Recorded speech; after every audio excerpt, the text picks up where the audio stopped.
नमस्कार साथियों, आज श्री कृष्ण जन्माष्टमी पर भगवान श्री कृष्ण की 10 लीलाओं का मैं जिक्र करूंगा। शुरू करने से पहले मैं आप लोग को जन्माष्टमी का बहुत बहुत बधाई देना चाहता हूं। भगवान श्री कृष्ण आप लोग सबका मनोकामना पूर्ण करे। तो आइए चलते हैं।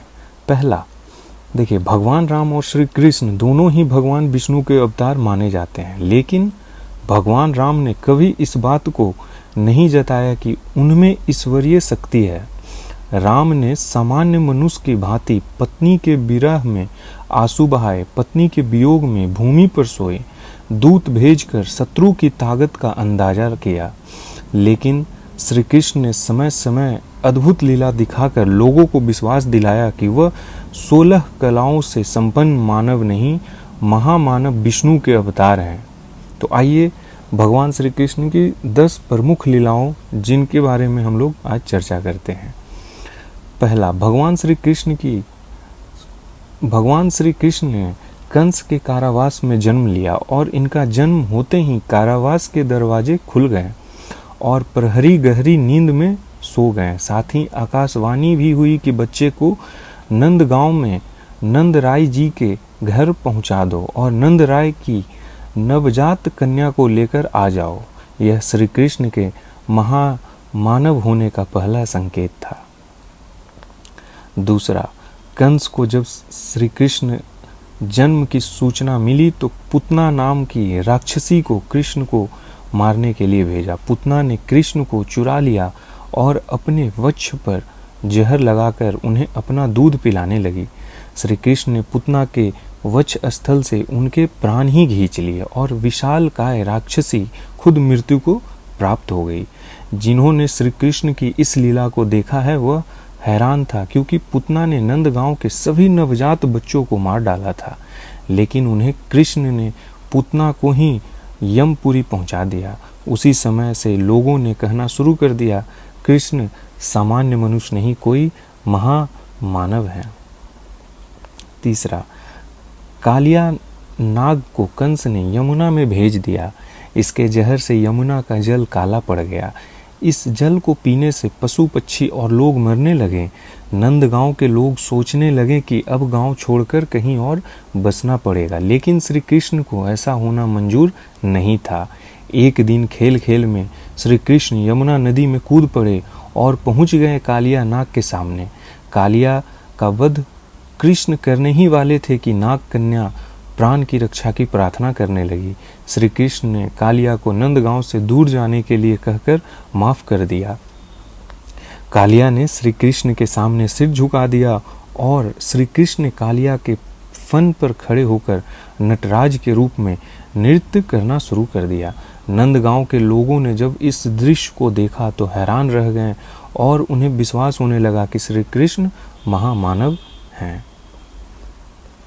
आगे, इंद्र द्वारा मूसलाधार बरसात किए जाने पर नंदगांव के पशुओं और लोगों की रक्षा के लिए श्री कृष्ण ने गोवर्धन पर्वत को अपनी छोटी उंगली पर उठा लिया और कई दिनों तक सब कुछ सामान्य चलता रहा। तब इंद्र को माफ़ी मांगने के लिए श्री कृष्ण के सामने आना पड़ा।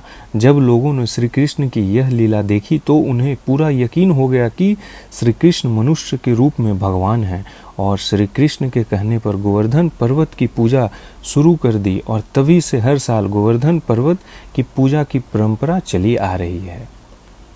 6. कंस के पहलवानों को पराजित करके कंस का वध करना किसी सामान्य व्यक्ति के बस की बात नहीं थी। जैसे ही श्री कृष्ण ने कंस का वध किया, चारों दिशा से श्री कृष्ण का जयकार गूंज उठे थे। 7वां, श्री कृष्ण के गुरु संदीपनी के पुत्र की वर्षा पहले सागर में डूब जाने के कारण मृत्यु हो चुकी थी। गुरु दक्षिणा देने के समय श्री कृष्ण ने गुरु के मन की बात जान ली और उनके पुत्र को वापस जीवित करके उन्हें लौटा दिया। जब गुरु ने अपने पुत्र को जीवित देखा तो उन्हें यकीन हो गया कि श्री कृष्ण मनुष्य देह धारण किए हुए वास्तव में परमात्मा है, क्योंकि मरे हुए व्यक्ति को जीवित करना किसी मनुष्य या सामान्य देवता के बस की बात नहीं है। 8वां, चीरहरण के समय द्रौपदी ने श्री कृष्ण का ध्यान किया था और द्रौपदी की साड़ी इतनी लंबी होती चली गई कि दुशासन थक कर बैठ गया। इसी तरह श्री कृष्ण ने द्रौपदी की लाज बचाई। द्रौपदी और श्री कृष्ण की इस लीला से कौरवों की पूरी सभा ने श्री कृष्ण को भगवान रूप में जाना। 9वां, पांडवों के दूत बनकर जब श्री कृष्ण दुर्योधन के पास पहुंचे तो दुर्योधन ने श्री कृष्ण को बंदी बनाने का आदेश दिया। इस समय श्री कृष्ण ने अपना दिव्य रूप धारण करके पूरी सभा को हैरान कर दिया। इस समय भीष्म और विदुर ने श्री कृष्ण को विष्णु रूप में देखा। 10वां, महाभारत युद्ध के दौरान हर दिन मूंगफली खाकर युद्ध में मरने वालों की संख्या की भविष्यवाणी करना यह भी बताता है कि श्री कृष्ण मानव नहीं महामानव थे। श्री कृष्ण की सबसे भव्य लीला थी उनकी विराट रूप धारण करके अर्जुन को जीवन और मृत्यु के रहस्य का बोध करना। श्री कृष्ण का विराट रूप साक्षात उनके ब्रह्मा परमेश्वर होने का सबूत देता है और इसके बाद कोई शक नहीं रह जाता कि श्री कृष्ण मानव देह में श्री विष्णु के अवतार हैं। तो दोस्तों, ये थी श्री कृष्ण जी की 10 लीलाओं की कथा। ऐसे तो बहुत सारी लीलाएं, अनगिनत लीलाएं हैं, बट आप लोग के सामने मैं ये 10 आप लोग से चर्चा पे किया है।